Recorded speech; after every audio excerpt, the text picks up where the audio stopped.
Good morning students. Online physics class में आप सभी का हार्दिक स्वागत है।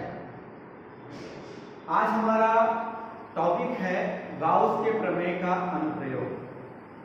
कल हमने पढ़ा था गाउस का प्रमेय, तो एक बार रिकॉल कर लेते हैं। गाउस का प्रमेय क्या होता है?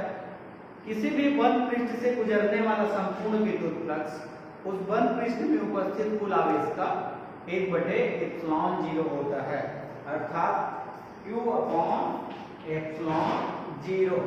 ये होता है गाउस का प्रमेय। तो इस पर आधारित हम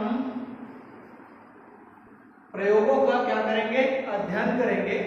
तो आज का हमारा पहला टॉपिक है अनंत लंबाई के सीधे आवेशित तार के कारण विद्युत क्षेत्र। तो माना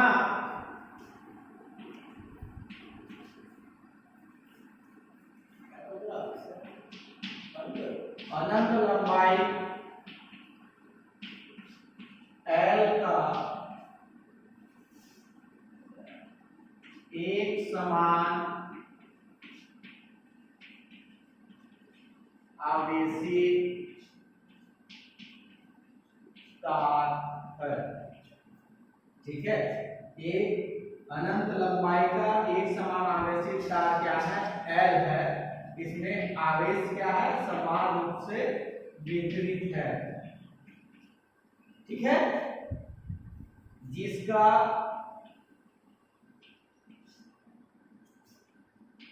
रैखिक आवेश घनत्व लैम्डा है। हम पढ़े हैं रैखिक आवेश घनत्व किससे प्रदर्शित करते हैं? लैम्डा, अर्थात किसी चालक के प्रति एकांक लंबाई पर आवेश की कुल मात्रा को कहा जाता है रैखिक आवेश घनत्व। अतः इस तार से r दूरी पर स्थित बिंदु P पर विद्युत क्षेत्र ज्ञात करना है।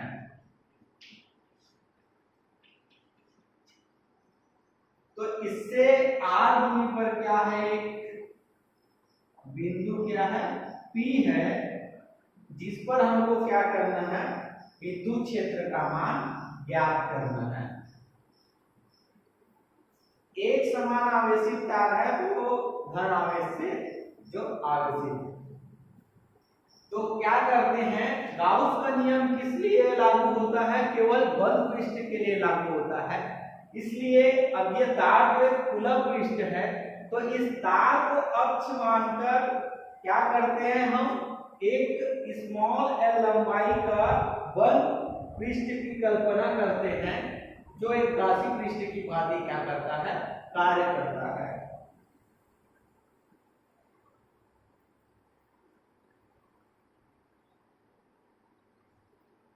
हम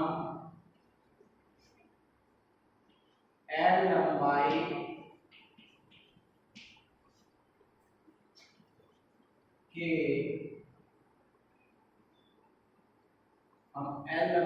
के एक गाउसियन पृष्ठ लेते हैं जो बेलन की आकृति का होता है। ठीक है, हमने इसको अक्ष मानकर, ठीक है, r त्रिज्या का एक क्या बना लेते हैं? हम बेलन बना लेते हैं। और कितनी लंबाई का? स्मॉल l लंबाई का ये हमने बेलन बना लिया।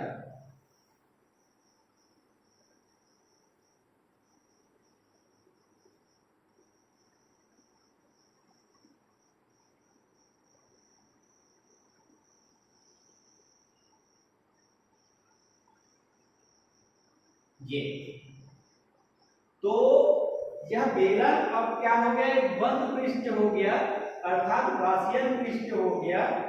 तब हम इसमें r दूरी पर स्थित बिंदु P पर क्या निकाल सकते हैं, विद्युत क्षेत्र का मान निकाल सकते हैं। तो अब हम देखते हैं कि हमें यहाँ 3 पृष्ठ प्राप्त होता है। अब चित्र को ध्यान से समझना है, चित्र समझ में आ गया तो आपका डेरिवेशन बन जाएगा।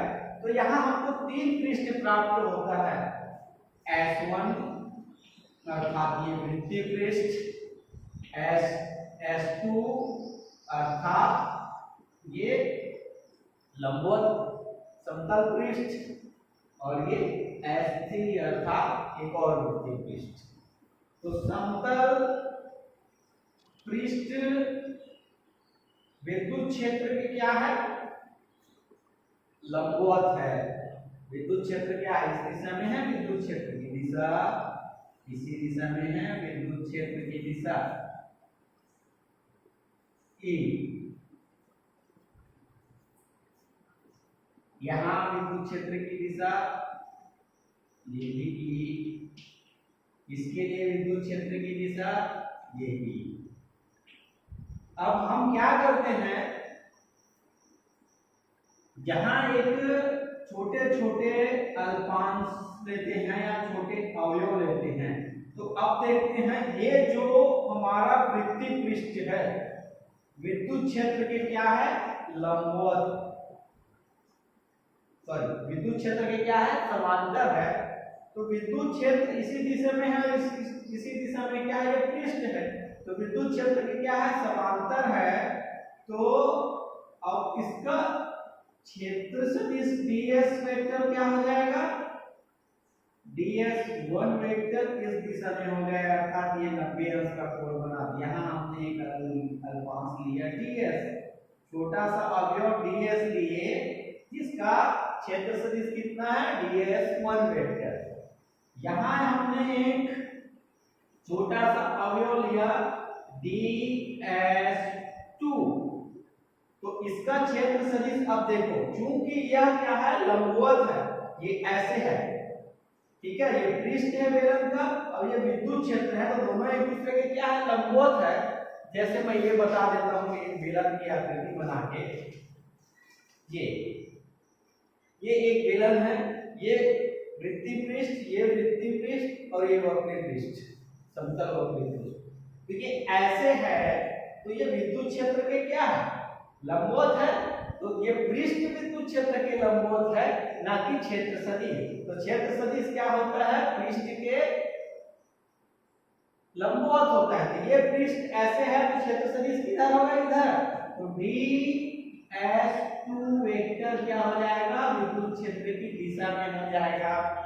अब ये यहाँ एक और छोटे अवयव की कल्पना करें, क्या ds3, तब यहाँ पर विद्युत क्षेत्र का क्षेत्र सदिश क्या हो जाएगा, पृष्ठ का क्षेत्र सदिश ds3 वेक्टर इसके लंबवत हो जाएगा, क्योंकि ये विद्युत क्षेत्र की दिशा में है, इसलिए इसका क्षेत्र सदिश ds3 वेक्टर क्या हो जाएगा, विद्युत क्षेत्र के लंबवत। तो अब देखो यहाँ क्षेत्र सदिश विद्युत क्षेत्र, चूंकि ये पृष्ठ विद्युत क्षेत्र के समांतर है, इसलिए क्षेत्र सदिश क्या हो जाएगा, विद्युत क्षेत्र के लंबवत।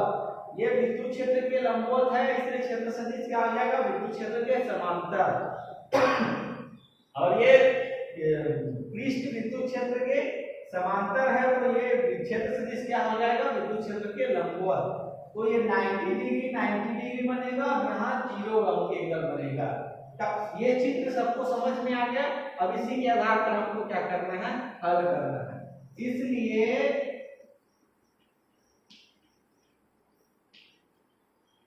गॉसियन पृष्ठ पर कुल आवेश का मान किसे निकालते हैं, रैखिक आवेश घनत्व से, lambda is equal to q upon l. तो यहां से Q इज इक्वल टू क्या हो जाएगा, lambda L. Equation number first, समीकरण ए। अब चूंकि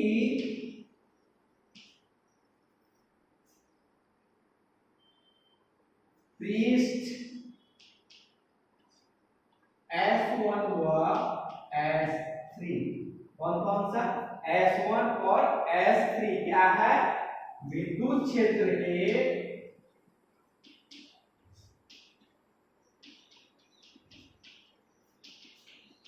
समांतर है, अतः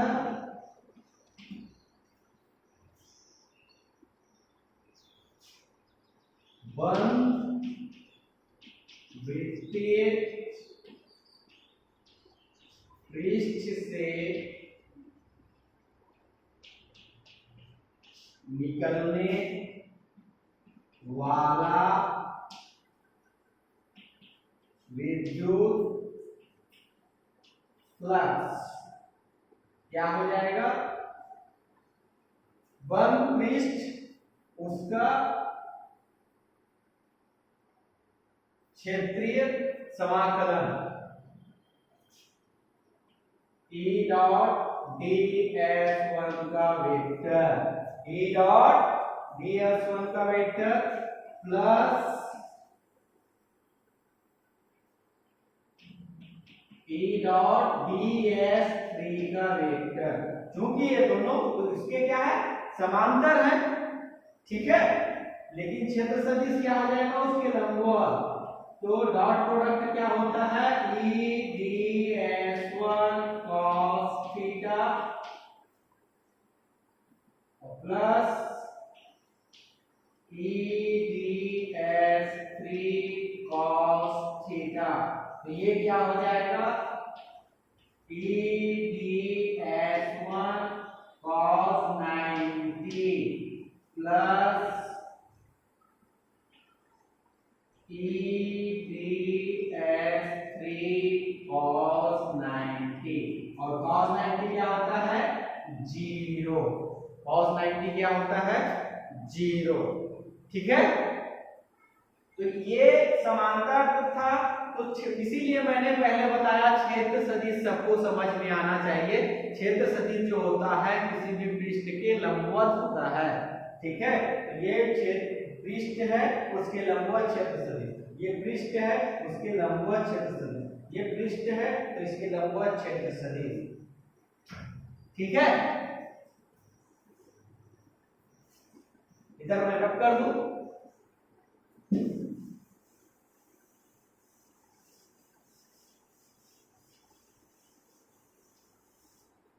अब देखो ये तो वृत्तीय पृष्ठ के कारण हो गया, अब समतल वक्री पृष्ठ, अतः समतल वक्रीय पृष्ठ से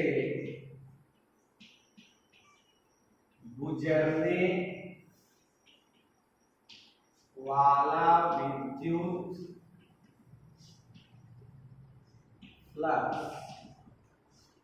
क्या हो जाएगा, is equal to E dot पृष्ठीय समाकलन E dot ds2 vector is equal to पृष्ठीय समाकलन S E ds2 cos theta is equal to E ds2 cos 0 degree, ठीक है, दोनों की दिशा समान है इसलिए क्या हो जाएगा, cos 0 डिग्री, यहाँ थीटा इज इक्वल टू 0 यहाँ theta is equal to 90 degree और यहाँ theta is equal to 90 degree. चलो ये आपको पता चले इसलिए मैंने इसमें लिख भी दिया। तो ये क्या हो जाएगा, E बाहर निकला, अब ये पृष्ठीय समाकलन करेंगे ds2, तो बेलन का संपूर्ण वक्र पृष्ठ क्या होता है, 2 पाई r तो E इंटू क्या हो जाएगा, 2 पाई r, ठीक है। ये तो तीनों के कारण अलग अलग निकल गया, तो इसलिए संपूर्ण बेलन के कारण जब निकालेंगे तो ये तीनों आपस में क्या हो जाएगा, जुड़ जाएगा,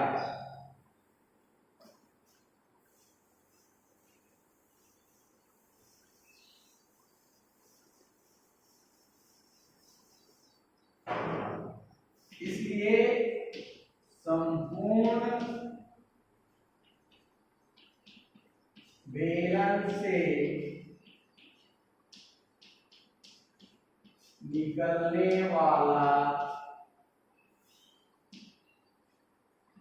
विद्युत फ्लक्स क्या हो जाएगा 0 plus E into 2πRL plus 0। तो फाइव इज इक्वल टू क्या बचा E into 2πRL, equation number 6। ठीक है, ये हो गया समीकरण नंबर 2। अब क्यों, परंतु क्या होता है, गाउस का प्रमेय बोलता है, गाउस का प्रमेय फाई इज इक्वल टू होता है q अपॉन एप्सिलॉन 0। समीकरण 3। तो समीकरण 2 और 3 देखो, फाई फाई किसके बराबर है, तो ये दोनों भी आपस में क्या होंगे, आपस में बराबर होंगे। तो समीकरण 2 व 3 से क्या हो जाएगा, E dot 2πRL is equal to q upon epsilon 0। समीकरण 1 से q का मान रखने पर समीकरण 1 में q इज इक्वल टू क्या होता है, लेम्डा l। तो E इज इक्वल टू क्या हो जाएगा 2π E into 2πRL is equal to lambda l upon epsilon 0। ये लेम्डा बचेगा, l से l क्या हो जाएगा, कट जाएगा, और जितना बचा है उसको हम क्या कर देंगे, पक्षांतर कर देंगे। तो यहाँ गुणा के रूप में है, इधर आप क्या हो जाएगा, भाग के रूप में। यहां तक सबको समझ में आया, बन जाएगा सबसे। चलिए आगे क्या हो जाएगा, इसलिए E is equal to lambda upon 2πR epsilon 0। ये है अनंत लंबे सीधे तार के आवेशित तार के कारण विद्युत क्षेत्र का मान। सदिश रूप में इसको और लिख सकते हैं,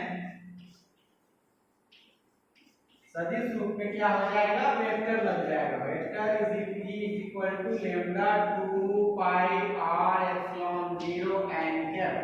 n कैप क्या बताता है, दिशा को बताता है, किसकी दिशा को, विद्युत क्षेत्र। ठीक है, ये बन जाएगा सबसे, समझ में आ गया। ये डायग्राम के ऊपर है, आपने अगर डायग्राम समझ लिया तो सबसे बन जाएगा।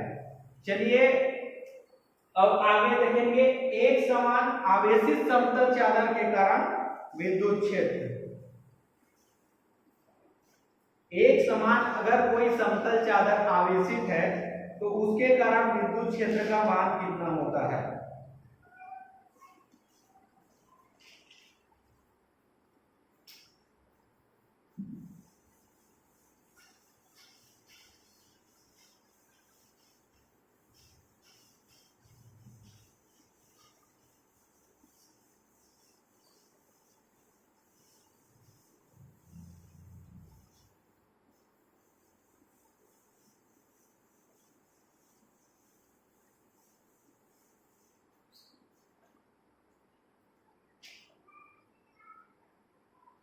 गॉस के नियम का दूसरा अनुप्रयोग है, एक समान आवेशित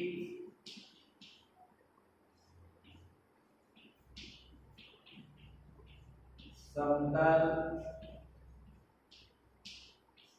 चादर के कारण विद्युत क्षेत्र। तो माना एक समान आवेशित अनंत लंबाई का एक समतल चादर है, ठीक है, जिसमें आवेश समान रूप से वितरित है।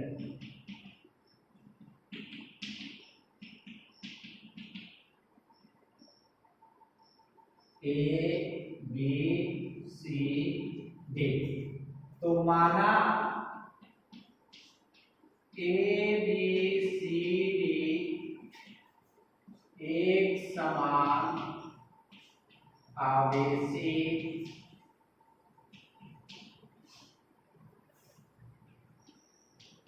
समतल चादर है जिसका अब क्या हो जाएगा, पृष्ठ आवेश घनत्व क्या है, सिग्मा है। इससे r दूरी पर स्थित बिंदु P पर विद्युत क्षेत्र का मान ज्ञात करना है। ठीक है, ये एक समतल चादर एबीसी है जो समान रूप से क्या है, आवेशित है। इसके केंद्र से r दूरी पर क्या है, एक बिंदु P है। तो इस बिंदु P पर हमको विद्युत क्षेत्र का मान क्या करना है, निकालना है। तो इसके लिए क्या करते हैं, अतः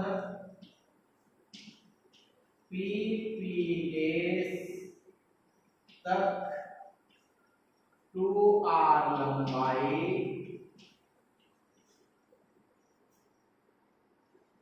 का एक बंद गॉसिय पृष्ठ की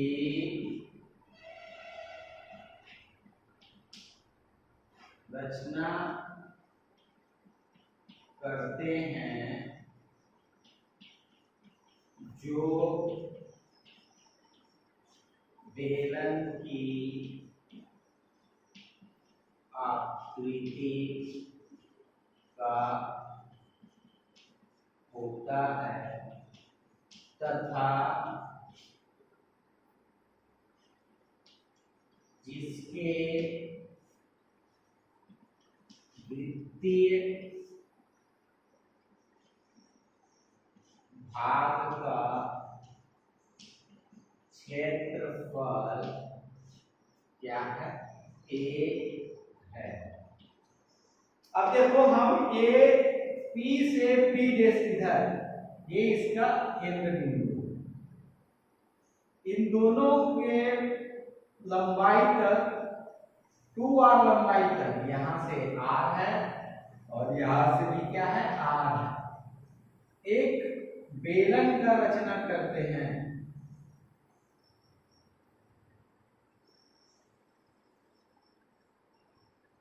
ये एक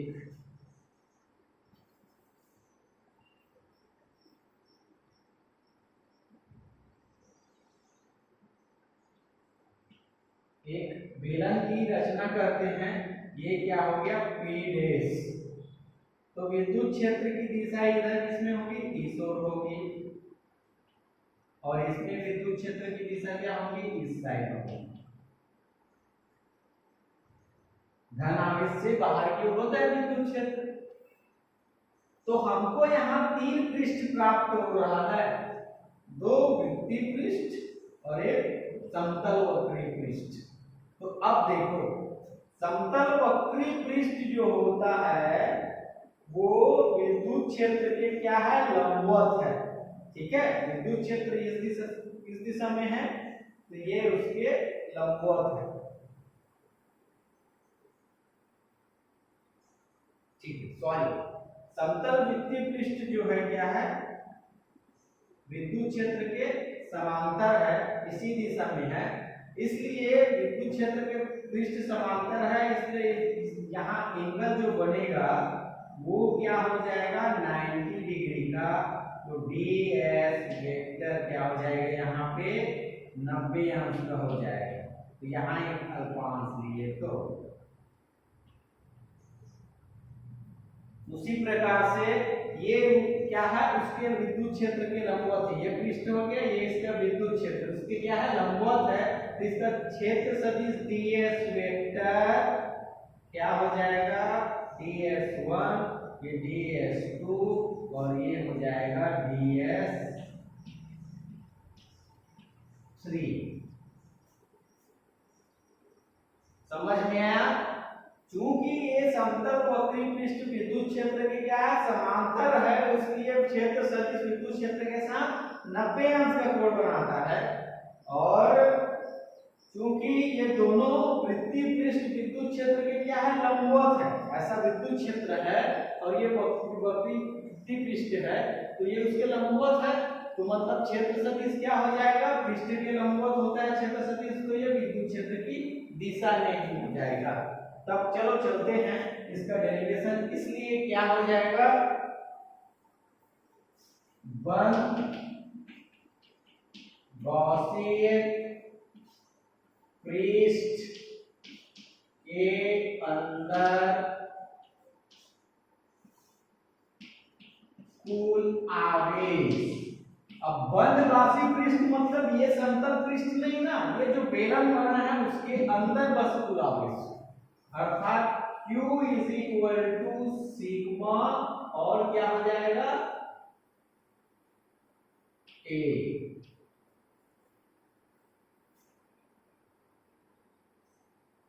ठीक है, सिग्मा क्या हो जाएगा, A।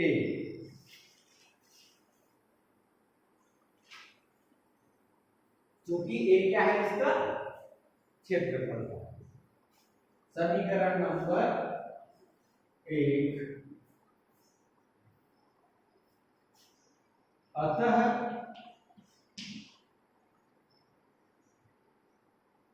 चूंकि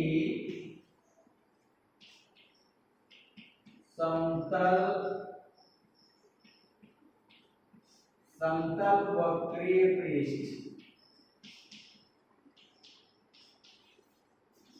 विद्युत क्षेत्र के समांतर है,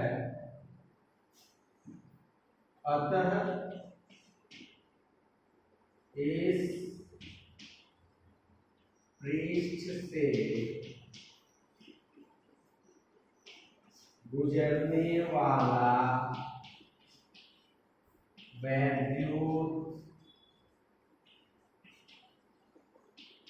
फ्लक्स क्या हो जाएगा, पृष्ठीय समाकलन P डॉट ds2 का वेक्टर इज इक्वल टू पृष्ठीय समाकलन P डॉट ds2, ये समतल वक्री पृष्ठ, तो E ds2 cos थीटा, और cos थीटा का मान कितना है यहाँ 90, तो पृष्ठीय समाकलन ds2 cos 90 is equal to क्या हो जाएगा, 0।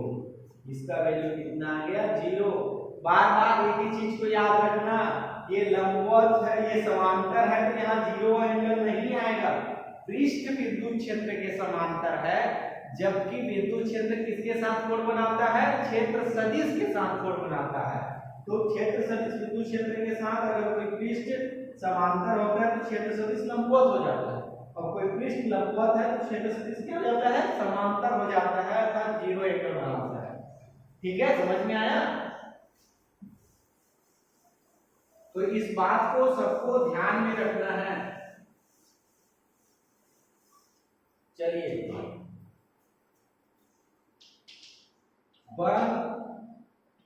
वृत्तीय पृष्ठ से गुजरने वाला, इसलिए वृत्तीय पृष्ठ से गुजरने वाला वैद्युत फ्लक्स, वैद्युत फ्लक्स क्या हो जाएगा, रेखीय पृष्ठीय समाकलन E dot ds1 vector plus पृष्ठीय समाकलन ई डॉट ds3 वेक्टर। तो यहाँ से पृष्ठीय समाकलन ई ds1 इसका क्या हो जाएगा cos थीटा प्लस पृष्ठीय समाकलन ई ds3 cos थीटा। तो यहाँ से क्या हो जाएगा s e ds1 cos 0 degree plus e ds3 cos 0 degree. यहाँ 0 एंगल बना रहा है क्योंकि विद्युत क्षेत्र के क्या है समांतर है। ये भी 0 डिग्री एंगल है क्योंकि विद्युत क्षेत्र के समांतर। तो cos 0 क्या होता है त्रिकोण विधि से क्या होता है हाँ 1। तो यहाँ से E डॉट क्या हो जाएगा a plus E dot a is equal to 2EA। 2EA दोनों को जोड़ेंगे 2 बार है तो 2EA। और जहां a क्या है इस वन वृत्तीय पृष्ठ का क्षेत्रफल है। मैंने शुरू स्टार्ट किया जब हमने इस बेलन की रचना की उस समय हमने बताया माना इसका वृत्तीय भाग है उसका क्षेत्रफल क्या है a है। अब देखो ये दोनों वृत्तीय भाग का मान निकलने वाला विद्युत फ्लक्स का मान निकल गया। इस समतल वक्र पृष्ठ से गुजरने वाले विद्युत फ्लक्स का मान निकल गया। इसलिए पूरे बंद बेलन के कारण विद्युत फ्लक्स का मान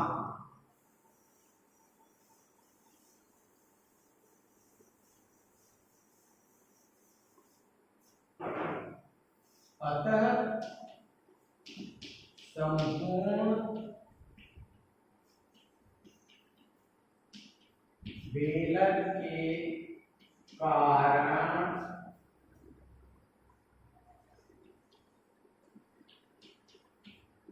निकलने वाले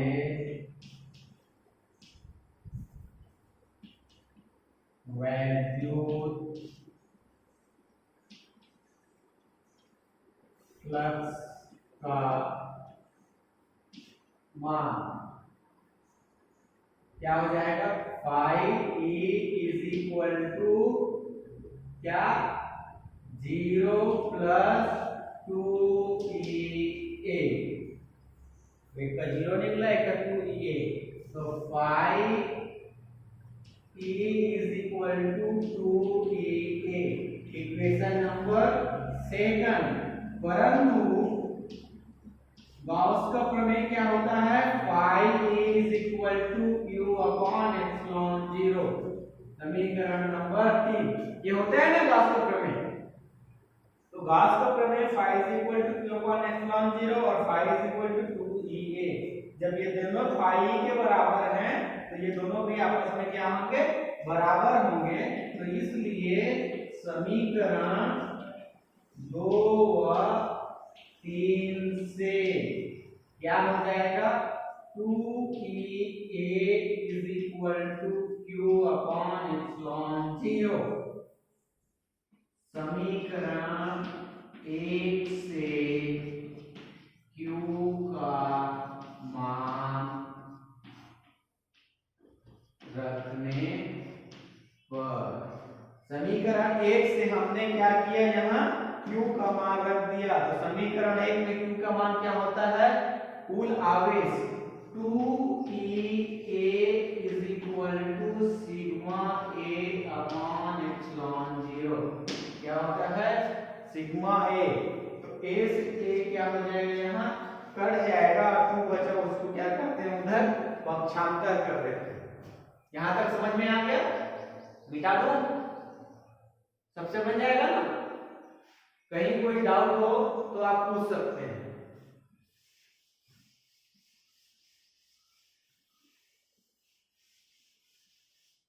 चलिए देखो तो इसलिए E इज इक्वल टू क्या हो जाएगा सिग्मा अपॉन 2 एप्सिलॉन 0। ये है एक समान आवेशी समतल चादर से निकलने वाला विद्युत फ्लक्स। सदिश रूप में हम क्या लिख सकते हैं